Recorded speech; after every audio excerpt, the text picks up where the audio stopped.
Okay, so we're going to go through a little bit about pre-flight checks.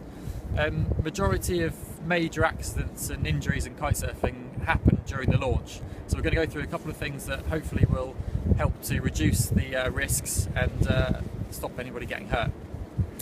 So the kite's all set up, we're all ready to go, we just need to get it launched. But the first thing we're going to do before we do that is make sure it's set up properly. So first up is the lines.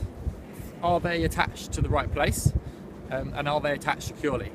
So we want to make sure that our middle lines coming from the centre of the bar are coming up to the middle of the kite, so the two inner lines, and the outer lines, the grey line and the red line, the outside of the bar, our steering lines, are going to the outside of the kite, the wingtips. So we should have 1, 2, 3, 4 lines with no tangles in them or twists at all, going straight up to the kite. Okay.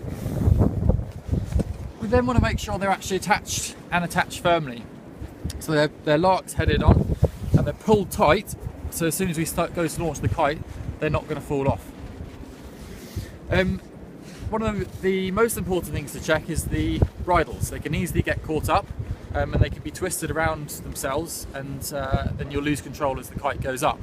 So the best way to do it is pull the bridle down tight, like this.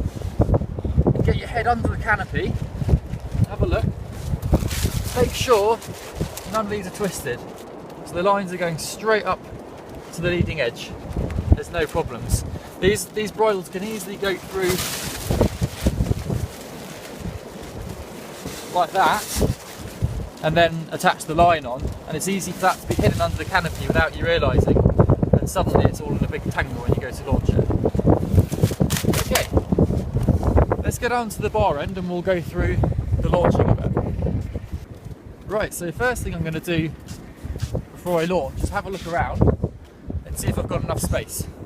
There's two ways I can go. I go round to my left hand side and get the kite over to 3 o'clock in the wind window, or I can go around to my right hand side and get the kite over to 9 o'clock. Now we've got some people here, we've got some groins and some rocks, so I'm going to go over this way. So I've got a little bit more space, and if there's any problems, the kite comes back down again, it's just going to come down into the sand. Now, a couple of final checks before we launch. One thing I always recommend is checking your safety before you even attach your chicken loop into your harness. So push it away and make sure that's released. Now I do this just before I'm about to launch because my bar's been down on the sand here, so if it's a windy day, there's going to be sand blowing around and they could potentially get stuck into the release here, which would actually, could jam it, could cause it to freeze up and not work. So I always release it just before I'm about to launch, clean it up, get anything out of there that I might need to, and then put it back together.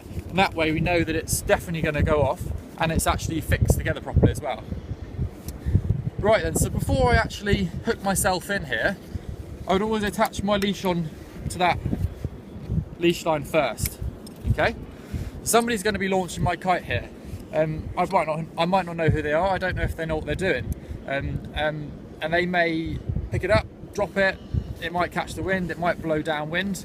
If I've got my leash attached, it's going to stop it from just blowing away and running into people. And if I haven't got my chicken loop in, then I don't need to worry about activating my safety system. It's just going to, if I let go of the bar, it's automatically going to go onto that safety line. As I'm ready to launch, I'm going to walk my way round to the edge of the wind window and I'll get somebody to get the kite into the launch position. Thomas? Okay, so now as I'm going round, I can start to hook myself into the bar.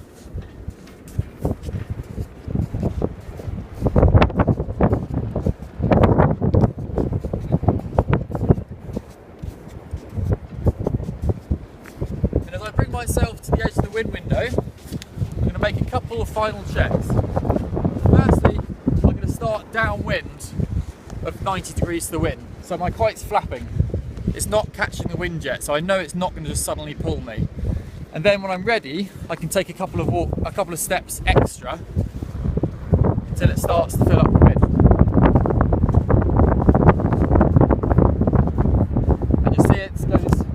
tight and it'll pull a little bit more on the harness. But I'm not going to release it yet. So, see here, there's actually a twist in my line, so I need to do a quick check here before I let go of it. All my front lines are tangled up, so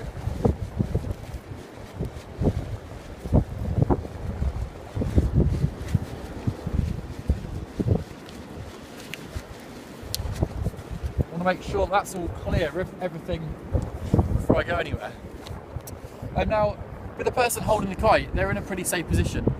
I'm not going to suddenly get pulled away, but as soon as they let go of it, I'm on my own.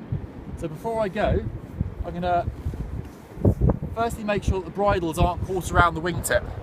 So I've got all my lines the same tension, the kite's not trying to pull one way or the other.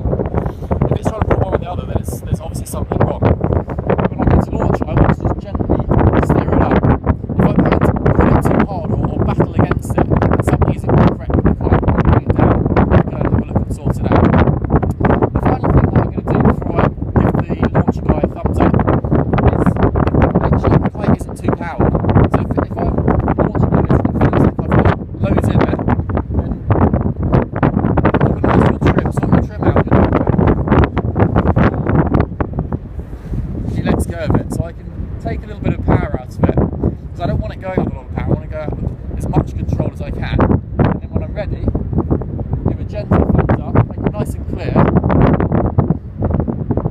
just steering it up really slowly, just holding it on the edge of the wind window. We don't want to swing it up to 12 o'clock, because it's going to go up with loads of power, and it's going to, if there's something wrong, then we're going to lose control.